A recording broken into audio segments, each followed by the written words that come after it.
सम्पूर्णमा मेरो बिहानीको नमस्कार। आज हामी उद्योग वाणिज्य सङ्घ खैरेनीले आयोजना गर्न लागेको तेस्रो खैरेनी महोत्सवको पत्रकार सम्मेलनमा उपस्थित भएका छौँ। यस सभामा उपस्थित हुनुहुने उद्योग वाणिज्य सङ्घ खैरेनीका पूर्व अध्यक्ष एवं नेपाल उद्योग वाणिज्य महासङ्घ बागमती प्रदेशका उपाध्यक्ष आदरणीय गुरुराज श्रेष्ठज्यू, उद्योग वाणिज्य सङ्घ खैरेनीका पूर्व अध्यक्ष एवं विशिष्ट सदस्य आदरणीय चन्द्रप्रसाद सापकोटाज्यू, उद्योग वाणिज्य सङ्घ खैरेनीका निवर्तमान अध्यक्ष दिपेन्द्र श्रेष्ठज्यू, उद्योग वाणिज्य सङ्घ खैरेनीका पदाधिकारी ज्यूहरू, उपस्थित पत्रकार साथीहरू, पत्रकार महासङ्घ चितवनका कोषाध्यक्ष राजेन्द्र आचार्यज्यू, यस्तै तेस्रो खैरेनी महोत्सवका मुख्य प्रायोजक expert education and visa service Parsa शाखाका ब्रान्च म्यानेजर मिना तिमल सिन्हाज्यू, त्यस्तै एक्सपर्ट एजुकेसन एन्ड भिजा सर्भिसका business development manager Binod Babu रिजालज्यू, अपरेसन म्यानेजर किरण पौडेलज्यू, उपस्थित सम्पूर्ण पत्रकार साथीहरू, उद्योग वाणिज्य सङ्घ खैरेनीका कार्य समितिका साथीहरू र कर्मचारी बहिनीमा मेरो बिहानीको नमस्कार। हामी यही पौषको 5 गतेदेखि 16 गतेसम्म लदरी खोला किनारमा तेस्रो खैरेनी महोत्सव आयोजना गर्न लागिरहेका छौँ, जसको आज प्रेस विज्ञप्तिमा म यो प्रेस मिट पढेर वाचन गरेर सुनाउने अनुमति चाहन्छु। तेस्रो खैरेनी महोत्सव 2081 पौष 5 देखि 16 गतेसम्म महाभारत पर्वतको श्रृङ्खलाको काख र चुरे पर्वतको बीचमा अवस्थित चितवन जिल्ला समृद्धिका प्रचुर सम्भावना बोकेर मध्य नेपालबाट आफ्नो पहिचान स्थापित गर्ने बागमती प्रदेशको एउटा ऐतिहासिक तथा तीव्र विकास हुँदै गरेको जिल्ला हो। असीमित सम्भावना र जीवनयापनको सहजताको दृष्टिकोणले सुगम मानिने चितवन जिल्लामा देशका विभिन्न स्थानबाट बसाइ गरी आउनेहरूको सङ्ख्या दिनादिन बढ्दो छ। यसर्थ पनि चितवनलाई 78औं जिल्लाको रूपमा लिने गरिन्छ। यातायात, शिक्षा र स्वास्थ्य जस्ता विकासका प्रमुख पूर्वाधारहरूको उल्लेखी विकासले पनि समग्र चितवनप्रतिको ध्यान आकर्षण बलियो छ भनेर बुझ्न सकिन्छ। यही सुविधाको कारण देशका सबैजसो ठाउँहरूबाट सहजै पुग्न र सेवा लिन चितवन आउनेहरूको सङ्ख्या ठुलो छ। चितवन जिल्लाका 7 पालिका आफ्नै पहिचान र विशेषताहरू छन्। उक्त 7 पालिकामध्ये खैरेनी नगरपालिका पनि एक हो। यो नगरपालिका नेपालकै तेस्रो पर्यटकीय गन्तव्य सौरासँग जोडिएकोले पनि चिनारी र सम्भावनाको उच्च रहेको छ। भौगोलिक एवं सांस्कृतिक महत्त्वको ओजिलो खैरेनी नगरपालिकाको आफ्नै जीवन्त पहिचान छ। यहाँको वेशभूषा, भाषा, धर्म, परम्परा, सामाजिक रीतिरिवाज मौलिक प्रकृतिको रहेको छ। अनेकतामा एकताको पृथक झल्को दिने खैरेनी नगरपालिका व्यापार, उद्योग, कृषि र पर्यटनको दृष्टिकोणबाट पनि बलियो परिचय दिन सफल रहेको छ। त्यसैले समग्रतामा हेर्दा विभिन्न ठुलो व्यवसायहरूको गुणात्मक वृद्धि एवं आर्थिक उन्नतिको अधिकतम सम्भावनाको खैरेनी नगरपालिका पूर्व पश्चिम राजमार्गले यसलाई छिचोलेर गएको छ। चितवनको सदरमुकाम भरतपुरबाट करिब 15 किलोमिटर पूर्वमा रहेको यो नगरपालिका बहुआयामिक रूपमा परिचित छ। चितवन जिल्लामा रहेका ठुला उद्योगहरू यस क्षेत्रमा रहेका छन्। यहाँ करिब 100 वटा ठुला उद्योगहरू रहेका छन्, जसमध्ये ग्यास उद्योग, बियर उद्योग, बिस्कुट उद्योग, राइस मिल, ह्याचरी, कुखुरा पालन उद्योगहरू समेत रहेका छन्। मझौला उद्योगहरूमा इटा उद्योग, जस्तापाता उद्योग, रङ उद्योग, ग्यास सिलिन्डर उत्पादनका उद्योग, माछा पालन, दाना उद्योग पनि यो क्षेत्रमा रहेका छन्। यसै गरी कृषितर्फ तरकारी सङ्कलन केन्द्र, दुग्ध सङ्कलन केन्द्र, बाख्रा पालन अनुसन्धान केन्द्र, केरा खेती, मौरी पालन रहेका छन् भने पर्यटकतर्फ कङ्काली सामुदायिक वन, कुम्रो सामुदायिक वन, राप्ती किनारको कुचकुचे सामुदायिक वन यो क्षेत्रको महत्त्वपूर्ण सम्पत्ति रहेका छन्। यी सामुदायिक वनहरू वनभोज स्थल, बोटिङ गर्नका लागि प्रख्यात रहेका छन्। यहाँ दराई समुदायले सञ्चालन गरेको होमस्टे समेत रहेको छ। नेपालमा सञ्चालित सम्पूर्ण बैंक तथा वित्तीय संस्थाहरूको उपस्थिति यो क्षेत्रमा बाक्लै रहेको छ भने यस क्षेत्रलाई औद्योगिक क्षेत्र स्थापना गर्ने योजना अघि बढेको छ। यस नगरमा उद्योग व्यापारको प्रवर्धन तथा हक हितको लागि विक्रम सम्वत 2063 सालमा स्थापित उद्योग वाणिज्य सङ्घ खैरेनी स्थानीय स्तरमा निजी क्षेत्रको प्रतिनिधिमूलक संस्था क्रियाशील रहेको छ। निजी क्षेत्रको छाता सङ्गठन नेपाल उद्योग वाणिज्य महासङ्घको नगर स्तरीय उद्योग वाणिज्य सङ्घको रूपमा रहेको यस उद्योग वाणिज्य सङ्घ खैरेनीले स्थापना कालदेखि नै यस क्षेत्रको उद्योग व्यापारको प्रवर्धन तथा संरक्षण गर्दै आइरहेको छ।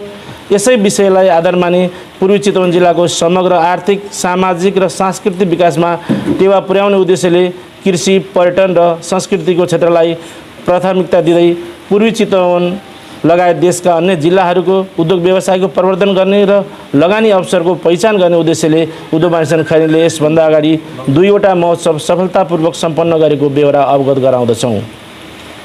यस वर्ष आयोजना हुन गइरहेको तेस्रो खैरेनी महोत्सव 2081 मा विभिन्न पेसा, व्यापार, उद्योग, व्यक्ति, युवा, वृद्ध तथा विद्यार्थी वर्ग गरी करिब 2 लाख अवलोकनकर्ताले अवलोकन गर्ने अनुमान गरिएको छ। करिब 1 करोड 12 लाखको लगानीमा सञ्चालन हुन लागेको यस बृहत महोत्सवमा सवारी साधनसहित करिब 15 करोड बराबरको कारोबार हुने अपेक्षा गरिएको छ। महोत्सवमा व्यापारी, उद्योगी, उपभोक्ता, सरकारी निकाय, सङ्घ संस्था, अनुसन्धानकर्ता र आम नागरिक समेत एकै ठाउँमा जमघट भई प्रतिक्रिया, सुझाव र सहयोग लिने अवसर मिल्नेछ। उद्योग वाणिज्य सङ्घ खैरेनीले खैरेनी नगरपालिकाको संरक्षकत्वमा तेस्रो पटक खैरेनी नगरवासी लगायत पूर्वी चितवनको गौरव र गरिमामय परिस्थितिको रूपमा पर्यटन, कृषि, उद्योग र व्यापार खैरेनी नगरको मूल आधार भन्ने मूल नारा साथ तेस्रो खैरेनी महोत्सव 2081 लदरा खोला किनार खैरेनी 2 चितवन स्थितमा मिति 2081 पौष 5 देखि 16 गतेसम्म, तदनुसार डिसेम्बर 20 देखि 31, 2024 सम्म सञ्चालन हुने बेहोरा यहाँहरूलाई सहर्ष जानकारी गराउँदछौँ। महोत्सव आयोजना हुने मिति तथा स्थल 2081 पौष 5 देखि 16 गतेसम्म खैरेनी नगरपालिका वडा नम्बर 2 लदरी खोला किनार। महोत्सवको लक्ष्य तथा उद्देश्यहरू। तेस्रो खैरेनी महोत्सव 2081 को निम्न अनुसारको लक्ष्य एवं उद्देश्य रहेका छन्। उद्योगी र उपभोक्ताको सोझो सम्पर्कको स्थापना गराई व्यवसाय वृद्धि गर्ने, उत्पादित वस्तुहरूको बजार प्रवर्धन र गुणात्मक प्रतिस्पर्धाको विकास गर्ने, उद्योगीहरूको बीच समस्या, अवसर र चुनौतीबारे अन्तर्क्रिया गर्ने, उपलब्ध प्रविधि हस्तान्तरणमा सहयोग पुर्याउने, औद्योगिक पर्यटनलाई बढावा दिन सूचना र प्रविधिको आदान प्रदान गर्ने र पर्यटन तथा सूचना केन्द्र सञ्चालन गर्ने, कृषकलाई कृषि उपजको विषयमा जानकारी प्रदान गर्ने, आन्तरिक एवं बाह्य पर्यटनको जमघट गराई पर्यटन प्रवर्धन गराउने, नयाँ सम्भावनाको खोजी, सान्दर्भिक गोष्ठी, अन्तर्क्रिया र कार्यशालाको आयोजना गर्ने, व्यवसायी, दर्शक उपभोक्ताहरूमा राय, सल्लाह तथा सुझाव सङ्कलन गर्ने, निकासी योग्य वस्तुको पहिचान र प्रवर्धनमा सहयोग पुर्याउने, साना तथा मझौला व्यवसायी एवं निकासीकर्ताहरूबीच प्रत्यक्ष सम्पर्क एवं व्यापारिक कारोबारको सम्भावनाको खोजी गरी देशको आन्तरिक एवं बाह्य व्यापारलाई बढावा दिन सहयोग पुर्याउने, सरकारी नीति र कार्यान्वयन प्रक्रियामा रहेका कठिनाइहरू तथा उद्योगीहरूको विद्यमान समस्याहरूलाई पत्ता लगाई सरकार र उद्योगीहरूलाई सुझाव दिने, देशमै रोजगारीको अवसर र सम्भावना विषयमा सर्वसाधारणलाई सुसूचित गराउने, विद्यार्थीहरू बीच प्रतियोगितात्मक कार्यक्रम गरी प्रतिभा प्रस्फुटन गराउने, स्वास्थ्य जनचेतनामूलक कार्यक्रम गरी जागरुक बनाउने। महोत्सवका आयोजकहरू। आयोजक उद्योग वाणिज्य सङ्घ खैरेनी, संरक्षक खैरेनी नगरपालिका, सहआयोजक उद्योग वाणिज्य तथा आपूर्ति मन्त्रालय बागमती प्रदेश, कृषि तथा पशु विकास मन्त्रालय बागमती प्रदेश, श्रम रोजगार तथा यातायात मन्त्रालय बागमती प्रदेश, सामाजिक विकास मन्त्रालय बागमती प्रदेश, संस्कृति तथा पर्यटन मन्त्रालय बागमती प्रदेश, नेपाल सरकारका अन्य विषयगत मन्त्रालयहरू। महोत्सवका प्रवर्धकहरू। प्रवर्धक नेपाल सरकार, नेपाल उद्योग वाणिज्य महासङ्घ, नेपाल उद्योग वाणिज्य महासङ्घ बागमती प्रदेश, नेपाल पर्यटन बोर्ड, भरतपुर महानगरपालिका, रत्ननगर नगरपालिका, राप्ती नगरपालिका, कालिका नगरपालिका, माडी नगरपालिका, इच्छाकामना गाउँपालिका। मुख्य प्रायोजक एक्सपर्ट एजुकेसन तथा भिजा सर्भिस। महोत्सवका प्रमुख आकर्षणहरू। राष्ट्रिय उत्पादन तथा सेवाको बृहत व्यापार महोत्सव, सूचना प्रविधि, हस्तकला प्रदर्शनी, विकास प्रदर्शनी, मौरी जोन, कृषि प्रदर्शनी तथा प्रतियोगिता, क्रेता विक्रेता अन्तर्क्रिया कार्यक्रम, स्थानीय तथा राष्ट्रिय कलाकारहरूद्वारा मनोरञ्जनात्मक सांस्कृतिक कार्यक्रम, राष्ट्रिय स्तरको व्यावसायिक गोष्ठी तथा सेमिनार, शैक्षिक, अटो, यातायात प्रदर्शनी, खाना तथा सांस्कृतिक महोत्सव, पर्यटन प्रवर्धन विविध कार्यक्रमहरू, बाल उद्यानको व्यवस्था, सेल्फी जोनको व्यवस्था, फ्री वाइफाई, स्वास्थ्य शिविर। तेस्रो खैरेनी महोत्सवको विशेष आकर्षण पर्सा बजारको चिनारी तथा बजार प्रवर्धन गर्ने लक्ष्यका साथ म्याङ्गो जनज्योति सिनेमा हल क्षेत्रमा पौष 13 देखि 15 गतेसम्म फुड फेस्टिभलको आयोजना गर्दैछौँ। खैरेनी नगरपालिकासँग समन्वय गरी मौरी पालक किसानहरूको प्रोत्साहनको लागि मह प्रवर्धनको जोड मह मेला, व्यावसायिक साझेदारी प्रयास स्वरूप महोत्सवको प्रवेश टिकटको आधारमा म्याङ्गो जनज्योति सिनेमा हल र मौला कालिका केबल कारको टिकटमा 50% छुटको व्यवस्था, लदरा खोला किनारमा बोटिङ सञ्चालन गर्ने। प्रदर्शनी हुने वस्तु र सेवाहरू बहुराष्ट्रिय, राष्ट्रिय तथा घरेलु, लघु घरेलु तथा साना उद्योगहरूका उत्पादनहरू, कृषि उत्पादनहरू, महिला उद्यमीबाट उत्पादित सामग्रीहरू, वित्तीय तथा सेवामूलक सङ्घ संस्थाको सेवा, पर्यटन प्रवर्धनका सामग्रीहरू, सवारी साधनहरू, होटल रेस्टुरेन्ट, शैक्षिक तथा परामर्श, घरेलु तथा हस्तकलाका सामग्रीहरू, बाल उद्यान, सूचना प्रविधि, घर जग्गा, राष्ट्रिय कलाकारद्वारा दैनिक सांस्कृतिक कार्यक्रमहरू। महोत्सवबाट हुने सम्भावित फाइदाहरू उत्पादक तथा उपभोक्ता बीचको सोझो सम्पर्क कायम हुने, आन्तरिक तथा बाह्य पर्यटकीय विकासमा मद्दत पुग्ने, गुणात्मक प्रतिस्पर्धाको विकास हुने, उत्पादनको बजार प्रवर्धन हुने, नयाँ वस्तु सेवा तथा अवसरहरूको पहिचान हुने, आर्थिक सामाजिक सांस्कृतिक क्षेत्रको विकासमा सहयोग पुग्ने, बजार प्रवर्धनको लागि दर्शक, व्यवसायी तथा सरकारवालाहरूबाट सुझाव प्राप्त हुने, व्यावसायिक चुनौती तथा अवसरबारे जानकारी हुने, उद्योग वाणिज्य सङ्घ लगायत आयोजक, सहआयोजक, प्रवर्तक, प्रायोजक आदिको सामाजिक छविमा वृद्धि हुने, उद्योग, व्यापार, कृषि, पर्यटन लगायत विविध क्षेत्रमा रोजगारीको सम्भाव्यता दर्शाई वैदेशिक रोजगारीमा पलायन हुने युवा शक्तिलाई देशमै रोक्न सकिने। अनुमानित स्टल सङ्ख्या 250। महोत्सवको प्रचार प्रसार राष्ट्रिय तथा स्थानीय पत्रपत्रिका, रेडियो, स्थानीय र राष्ट्रिय television, online media, poster, pamphlet, Facebook boost, marking तथा ब्यानर मार्फत प्रचार प्रसार गरिने। धन्यवाद।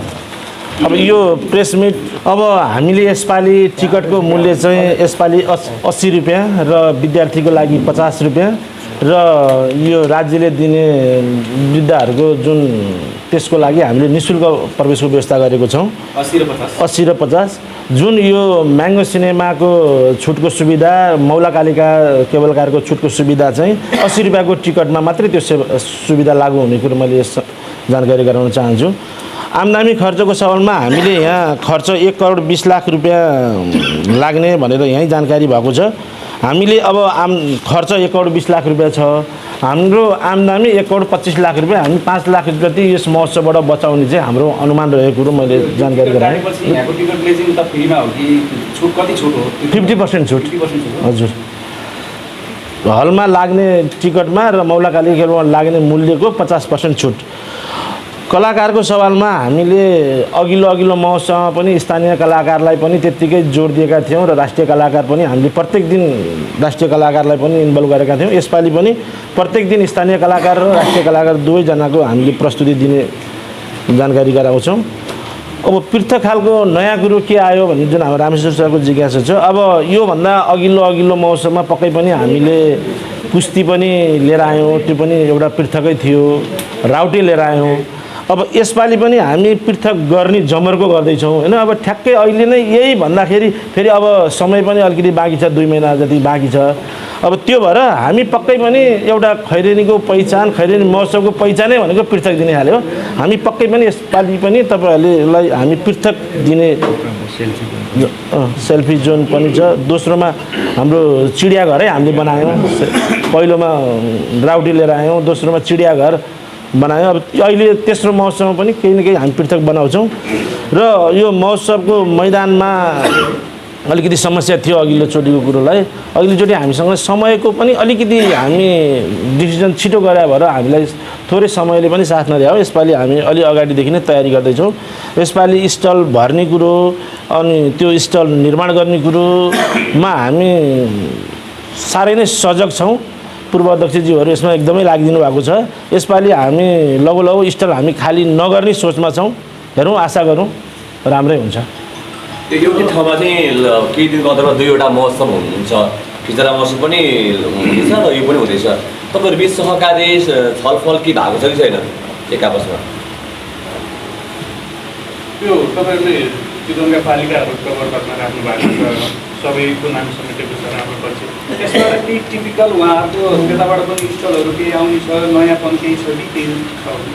अनि अर्को जस्तै अब पूर्व अध्यक्ष पनि हुन्छ, बागमती प्रदेशकै अब चाहिँ हाम्रो उपाध्यक्ष आदरणीय गुणादायी पनि हुनुहुन्छ। अब अहिले चाहिँ अलिकति खर्च जस्तो पहिला चाहिँ बागमती प्रदेश चाहिँ तोडिएको देखिँदाखेरि यसमा यो तोडिएको देखिएन, किन होला, यसमा किन त्यो पहल भएर अथवा के कारणले यसमा देख्न पाइएन प्रश्न लगाइदिनु। अरू कुरा चाहिँ अब यो सबै उद्योग वाणिज्य सेक्टर चलायमान छ, सबै व्यवसायीहरूको अभिभावक संस्था पनि धेरै चाहिँ व्यवसायहरूले आशा पनि गरेका छ स्थानीय व्यवसाय प्रवर्धनको लागि। यहाँको व्यवसाय बाहिरको व्यवसायहरू आउने यस्तो मन्दी छ, सबै ढोलाउने अवस्था छ। यहाँको व्यवसाय उत्थानको लागि उद्योग वाणिज्यले यो महोत्सव कसरी सम्बोधन गर्दैछ?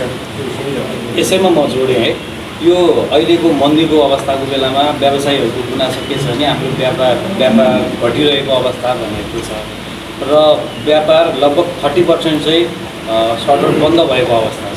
त्यो बेलामा तपाईँहरूले महोत्सव गर्दै हुनुहुन्छ, त्यो महोत्सवमा व्यवसाय गर्नेहरू यहाँका व्यवसायीहरू अत्यन्तै कम हुन्छ। यसै व्यापार घटिरहेको अवस्थामा सबै व्यापार जति त्यहाँ केन्द्रित गरेर जो आयातित व्यापारीहरूलाई चाहिँ प्रमोट गर्ने उद्देश्य हो, या यहीँका व्यवसायीहरूलाई प्रमोट गर्ने, यहीँका व्यवसायीहरूले आर्थिक उपार्जन गर्ने बाटो पनि बन्छ। धन्यवाद। मैले साथीहरूको जिज्ञासाको भाउँछु है। अब यो दुईवटा महोत्सव एकै ठाउँमा किन, यो खिचारा महोत्सव र खैरेनी महोत्सव लगभग सँगसँगै हुने जस्तो कुरोमा यहाँ के छ भने जस्तै खिचारा महोत्सव चौधरी समुदायले गर्दै आउनुभएको, उहाँहरूको अब यो 12औं संस्करण कि 11औं संस्करण कति संस्करण आउँदैछ। उहाँहरूको चाहिँ यो नयाँ वर्ष पारेर उहाँहरूले गर्नुहुन्छ। नयाँ वर्ष त प्रत्येक वर्ष आउँछ। हामीले उहाँहरूसँग पटक पटक योभन्दा पहिलो महोत्सवमा नि दोस्रो महोत्सवमा नि बस्यौँ होइन, एकचोटि यता गरौँ एकचोटि उता गरौँ। अब जस्तै रत्ननगरमा एकचोटि लानुहोस् अल्टर गरौँ भन्दाखेरि पनि अब काहीँ न काहीँ कुरो चाहिँ मिलेको छैन, मिलेन। त्यो भएर हामीले अहिले अगाडि नै महोत्सव गर्न खोजेका हौँ।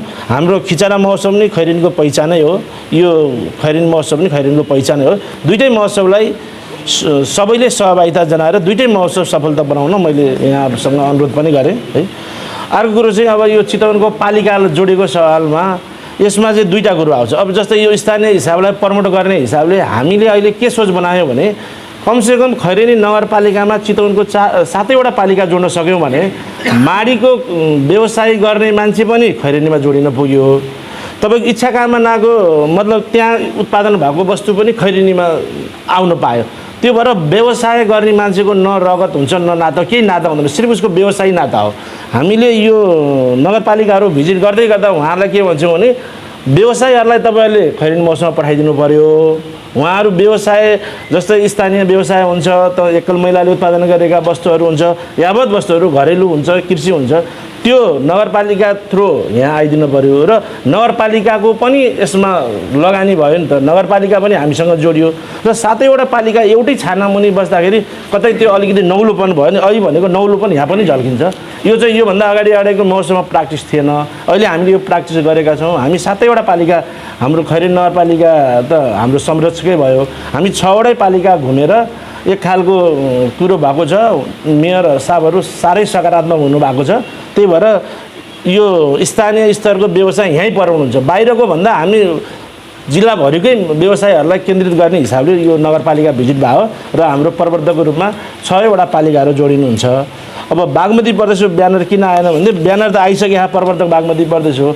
अघिल्लोचोटि बागमती प्रदेश र उद्योग वाणिज्य सङ्घको दुईजनाको संयुक्त रूपमा महोत्सव भएको भएर बागमती प्रादेशिक एवं दोस्रो खैरेनी महोत्सव भयो। अहिले चाहिँ हाम्रो माउ सङ्गठनै बागमती प्रदेश हो, त्यसमा केही छैन। हामीले गर्ने हो, उहाँहरूको साथ सहयोग त अवश्य रहन्छ। यो ब्यानरमा प्रवर्तकको रूपमा नाम हुन्छ, ब्यानरको नाम भन्दा पनि उहाँहरूको राय सरसल्लाह सुझावमै उद्योग वाणिज्य चल्ने हो है। अब यो प्रमोटको कुरा आयो। अब स्थानीय हिसाबको व्यवसायहरू पलायन हुने क्रम, व्यवसायहरू कमजोर हुने क्रम, सबै हामी पनि त्यही व्यवसाय नै हो, हामीलाई पनि त्यसले पिरोलिरहेको अवस्था छ। तैपनि यो पुस महिनामा अलिकति बजार चलायमान गर्ने, हामी स्थानीय स्टलमा जति सक्दो बढी स्थानीयलाई लाने। त्यही भएर नगरपालिका बरु बजेट हामी नगरपालिकाले हामीलाई प्रमोट गर्नु पर्यो, हामीले गरेको तिरले नगरपालिका चल्ने हो। त्यही भएर अलिकति पैसा चाहिँ व्यवसायलाई प्रमोट गरिदिउँ भनेर हामी स्थानीय स्टललाई यसपालि सबभन्दा बढी प्रायोरिटी स्थानीय स्टललाई दिन्छौँ। धन्यवाद।